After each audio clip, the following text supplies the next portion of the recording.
대통령 민정수석 비서관 조국입니다. 대한민국 정부 수립 후 최초로 법무행안 두 장관님께서 수사권 조정안의 합의안을 도출하게 되었습니다. 이는 수사권 조정 공약 실천에 대한 문재인 대통령님의 확고한 의지의 산물이라는 점을 강조하고 싶습니다. 검경 수사권 조정의 경과에 대하여 말씀드리겠습니다. 문재인 대통령님께서는 2017년 8월 28일 법무부 업무보고 등 여러 자리를 통하여 검경 수사권 조정의 의미를 강조하고 반드시 실현하겠다는 의지를 피력하신 바 있습니다.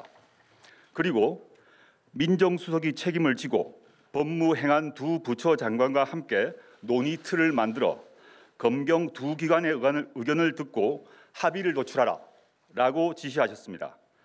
이러한 대통령님의 지시에 따라 두 분 장관님과 제가 7차례, 여기에 한인섭 법무검찰개혁위원회 위원장과 박재승 경찰개혁위원회 위원장을 모시고 4차례, 도합 11차례에 걸쳐 공식적으로 검경 수사권 조정 협의를 진행하였습니다.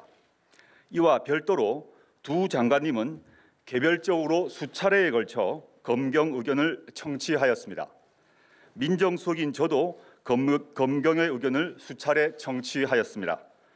지난 6월 15일에는 대통령님께서 검찰총장님을 독대하여 검찰의 의견을 청취하셨고, 이어진 법무행안 두 부처 장관님과 검경 총수와의 오찬에서 검경 수사권 조정의 의의를 확인하고 검경 두 기관의 이해를 당부하신 바 있습니다.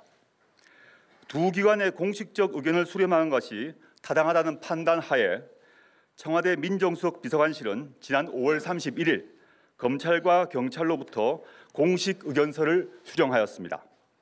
검경 수사권 조정 과정에서 두 장관님은 검경의 상위 부처 장관으로서 각각 검경의 입장을 관철하기 위하여 치열하게 논쟁하시면서도 대통령님의 공약을 실현하기 위하여 양보와 타협, 조정의 모범을 보여주셨습니다. 그리고 국무총리님께서는 3자가 놓칠 수 있는 중요한 지점에 대하여 긴요한 조언을 해주셨습니다. 이 자리를 빌어 국무총리님께 감사드리고, 특히 인내심과 유연성을 갖고 논의에 임하셔서 역사적인 합의를 이끌어내신 두 장관님께도 감사를 드립니다.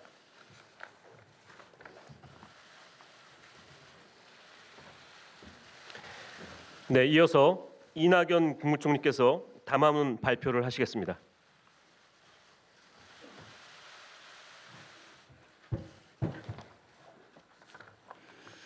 존경하는 국민 여러분, 오늘 저는 검찰과 경찰의 수사권 조정에 관한 법무부 장관과 행정안전부 장관의 합의에 기초해 정부가 마련한 조정 방안을 설명드리려 합니다.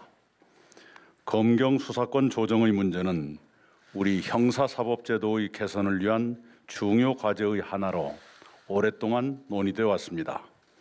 검경의 관계를 어떻게 설정하고 각 기관에 어떤 권한을 부여하며 권한 남용의 제어 장치를 어떻게 마련할지 등이 주요 쟁점이었습니다. 특히 지난 정부에서 검찰과 경찰이 그 소임을 다하지 못해 국정농단과 촛불혁명의 원인의 하나로까지 작용했고, 그것이 검경 수사권 조정의 시급성과 중요성을 더욱 높인 것은 주지의 사실입니다. 이에 문재인 정부는 수사권 조정이 형사사법제도의 개선에만 그치지 않고 검경으로 하여금 국민의 안전과 인권을 보호하고 법치국가적 헌법 질서를 수호하는 기관으로 거듭나게 해야 한다는 인식으로 이 문제를 검토해 왔습니다. 이를 위해 정부는 검찰과 경찰의 관계를 수사와 공소제기, 공소유지의 원활한 수행을 위해 상호 협력하는 관계로 설정했습니다. 정부는 경찰이 1차 수사에서 보다 많은 자율권을 갖고 검찰은 사법 통제 역할을 더욱 충실히 해야 한다는 원칙을 세웠습니다. 검경이 지휘와 감독의 수직적 관계를 벗어나서 국민의 안전과 인권의 수호를 위해 협력하면서 각자의 책임을 높이는 것이 기묘하다는 판단에 따른 것이었습니다. 그런 기조 아래 경찰은 모든 사건에 대해 1차적 수사권과 수사 종결권을 가지고 검찰은 기소권과 일부 특정 사건에 대한 직접 수사권, 송치후 수사권, 경찰 수사에 대한 보완 수사 요구권, 경찰의 수사권 남용 시 시정조치 요구권 등 통제권을 갖도록 했습니다. 그렇게 함으로써 분리와 견제를 통해 수사의 효율을 높이고 국민의 안전과 인권을 보호하는 데도 만전을 기하도록 했습니다. 정부는 그 과정에서 제기되는 경찰 권한 비대화의 우려에 각별히 유의해 다음과 같은 과제를 경찰에 주었습니다. 첫째, 대통령 직속 자치분권위원회가 마련할 자치경찰제 안을 2019년 안에 서울, 세종, 제주 등에서 시범 실시하고 문재인 정부 임기 안에 전국에서 실시하도록 적극 협력할 것. 둘째, 수사 과정에서의 인권 옹호를 위한 제도와 방안을 강구할 것. 셋째, 비수사 직무에 종사하는 경찰이 수사의 과정과 결과에 개입하지 못하도록 하는 절차와 인사제도를 강구할 것. 넷째, 경찰대의 전면적 개혁 방안을 마련해 시행할 것 등입니다. 다음으로 검경 수사권 조정의 경과를 말씀드리겠습니다. 지난해 대통령 선거에서 문재인 대통령 후보는 검경 수사권 조정의 공약을 제시했고 정부 출범 후 국정기획자문위원회는 그 공약을 국정과제로 삼아 구체적 내용과 이행 계획을 국민 여러분께 밝혀드렸습니다. 또한 문재인 대통령은 법무부 업무보고 등 여러 기회에 검경 수사권 조정은 법무부와 검찰의 권한을 내려놓는 과감한 결단과 양보가 필요한 일이라며 검경 두 기관의 자율적 합의를 통해 방안을 마련해야 한다고 강조하셨습니다.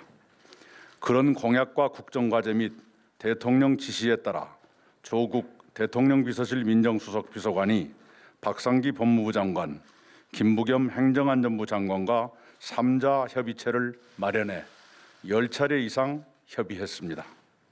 오늘 제가 드린 말씀은 그 3자 협의체에서 합의된 것입니다.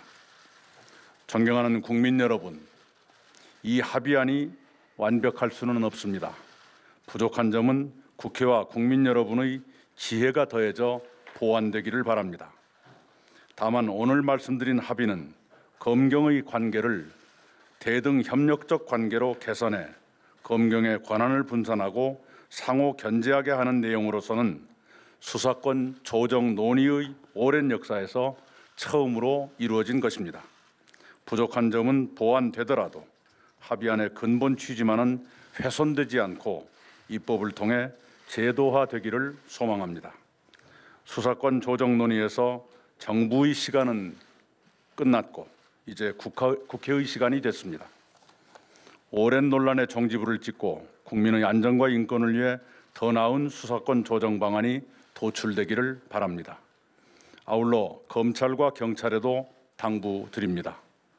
검경 각자의 입장에서 이 합의안에 대한 여러 이견이 있을 수 있습니다. 그런 이견의 표출이 자칫 조직 이기주의로 변질돼 모처럼 이루어진 이 합의의 취지를 훼손하는 정도에 이르러서는 안 됩니다. 부분적 보완을 통해서라도 이 합의의 취지가 제도화돼서 오랜 갈등을 끝내고 형사사법제도가 혁신될 수 있도록 검경 두 기관이 대승적으로 힘을 모아주실 것을 당부드립니다. 감사합니다.